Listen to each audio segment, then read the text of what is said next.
ಹಿಂದೆ ವಿಧಾನಸಭೆ ಚುನಾವಣೆಯಲ್ಲಿ ಕೆಲವೊಮ್ಮೆ ಮಾತುಗಳನ್ನು ಹೇಳಿದ್ರು, ನಂಗೆ ಬೇಸರ ಆಗಿದೆ, ಯಡಿಯೂರಪ್ಪನವ್ರಿಗೆ ಅವಕಾಶ ಸಿಗಬೇಕು. ಆ ಮಾತಿಗೆ ಇವತ್ತು ಕೂಡ ಜನಾರ್ದನ್ ರೆಡ್ಡಿ ಅವರೆಲ್ಲ ಬದ್ಧವಾಗಿದ್ದಾರೆ.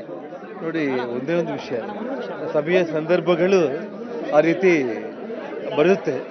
ಬಟ್ ಇವತ್ತು ಒಳ್ಳೆಯ ದಿನ, ಒಳ್ಳೆಯ ಕೆಲಸ ಆಗಿದೆ. ತಾಯಿ ಮಡಲಿಗೆ ಬಂದು ಸೇರ್ಕೊಂಡಿದ್ದೀನಿ. ನಾನು ವಿಜೇಂದ್ರ ಅವ್ರ ಜೊತೆಯಲ್ಲಿ ಒಬ್ಬ ಸಾಮಾನ್ಯ ಕಾರ್ಯಕರ್ತನಾಗಿ ರಾಜ್ಯದಲ್ಲಿ 28 ಲೋಕಸಭಾ ಕ್ಷೇತ್ರಗಳನ್ನು ಮೋದಿ ಅವರಿಗೆ ನಾವು ಒಂದು ಕೊಡುಗೆಯಾಗಿ ಒಂದು ಬಹುಮಾನದ ರೂಪದಲ್ಲಿ ಕೊಡಬೇಕು. ಯಡಿಯೂರಪ್ಪನವರ ಸಂಪುಟದಲ್ಲಿ ಮಂತ್ರಿ ಆಗಿದ್ರಿ, ಅವರ ಮಗನ ಅಧ್ಯಕ್ಷತೆಯಲ್ಲಿ ಇವತ್ತು ನೀವು ಪಾರ್ಟಿಗೆ ಮತ್ತೆ ಸೇರ್ಪಡೆ ಆಗಿದ್ರಿ. ಆ ಎರಡು ವ್ಯತ್ಯಾಸಗಳೇನು ಕಾಣುತ್ತಾ? ನಿಜವಾಗ್ಲೂ ಇದು ಕೆಲವೊಬ್ಬರಿಗೆ ಮಾತ್ರ ಇಂಥ ಅವಕಾಶ ಸಿಗೋದು. ಇವತ್ತು ನನಗೆ ಅವಕಾಶ ಸಿಕ್ಕಿದೆ. ಯಡಿಯೂರಪ್ಪ ಅವ್ರ ಜೊತೆಯಲ್ಲಿ ಮತ್ತು ವಿಜೇಂದ್ರ ಜೊತೆಯಲ್ಲಿ ಕೆಲಸ ಮಾಡುವಂಥ ಒಂದು, ಅದು ನಿಜವಾಗ್ಲೂ ಕೂಡ ಎಲ್ಲರಿಗೂ ಸಿಗಲ್ಲ. ಅದು ಎಷ್ಟೋ ಮಂದಿಗೆ ಸಿಕ್ಕಿದೆ. ಅದು ಅದರಲ್ಲಿ ನಾನು ಒಬ್ಬನಾಗಿದ್ದೆ. ಅಮಿತ್ ಶಾ ಏನಂದ್ರು ಸರ್? ಅವರು ಪಕ್ಷ ವಿಲೀನನೇ ಆಗಬೇಕು, ಪಕ್ಷದ ಒಳಗಡೆ ಬರಬೇಕು. ಪಕ್ಷದಲ್ಲಿ ನೀವು ಮೊದಲಿಂದ ರಾಜಕೀಯ ಜನ್ಮ ತಾಳಿದ್ದೇ ಬಿಜೆಪಿಯಿಂದ. ಸೊ ಹಾಗಾಗಿ ಬಿಜೆಪಿಯಲ್ಲಿ ತಾವು ಸೇರ್ಪಡೆ ಆಗೋದ್ರ ಮೂಲಕ ಪಕ್ಷದ ಕಾರ್ಯಕರ್ತರಾಗಿ ಕೆಲಸ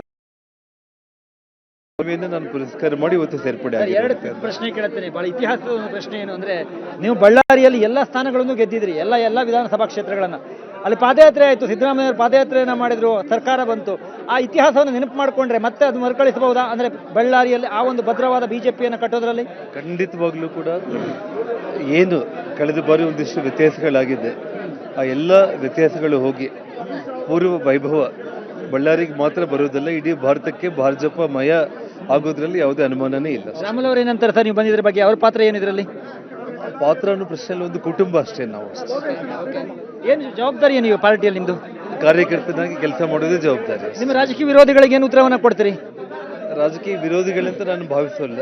ಭಾರತೀಯ ಜನತಾ ಪಕ್ಷವನ್ನು ಗೆಲ್ಲಿಸೋದೇ ನನ್ನ ಕೆಲಸ ಅಷ್ಟೇ. ಕಷ್ಟದ ದಿನಗಳೆಲ್ಲವೂ ಕೂಡ ದೂರ ಆಗಿದೆಯಾ ಈಗ? ಕಷ್ಟದ ದಿನಗಳನ್ನ ನಾನು ಮತ್ತೆ ನೆನೆಸ್ಕೊಂಡು ಮತ್ತೆ ನೆನೆಸ್ಕೊಳ್ಳೋದಕ್ಕಿಂತ ಈ ಒಳ್ಳೆ ದಿನನ ನಾವು ಆಸ್ವಾದನೆ ಮಾಡುವಂತ ಕೆಲಸ. ಬಳ್ಳಾರಿಯ ಶ್ರೀರಾಮುಲು ಅವರು ಗೆಲ್ತಾರಾ? ಶ್ರೀರಾಮುಲು ಅವರು ಭಾರಿ ಅಂತರದಿಂದ ಗೆಲ್ತಾರೆ. ಇದು ಜನಾರ್ದನ್ ರೆಡ್ಡಿ ಅವರ ಮಾತು. ಕ್ಯಾಮರಾ ಪರ್ಸನ್ ಮುನಿಯಾ ಜೊತೆ ರವಿಶ್ವರಾಮ್ ನಡೆಸೋಣ ನ್ಯೂಸ್ ಬೆಂಗಳೂರು. ಮಾಜಿ ಸಚಿವ ಜನಾರ್ದನ ರೆಡ್ಡಿ ಅವರು ಬಿಜೆಪಿಗೆ ಘರ್ ವಾಪಸಿಯಾಗಿದ್ದಾರೆ. ಸಂತಸವನ್ನ ವ್ಯಕ್ತಪಡಿಸಿದ್ರು. ಮರಳಿ ಪಕ್ಷಕ್ಕೆ ಬಂದಿದ್ದರ ಬಗ್ಗೆ ಪಕ್ಷ ಯಾವ ಜವಾಬ್ದಾರಿಯನ್ನ ಕೊಡುತ್ತೋ ಆ ಜವಾಬ್ದಾರಿಯನ್ನ ನಿರ್ವಹಿಸ್ತೀನಿ, ಒಬ್ಬ ಸಾಮಾನ್ಯ ಕಾರ್ಯಕರ್ತನಾಗಿ ಕೆಲಸ ಮಾಡ್ತೀನಿ.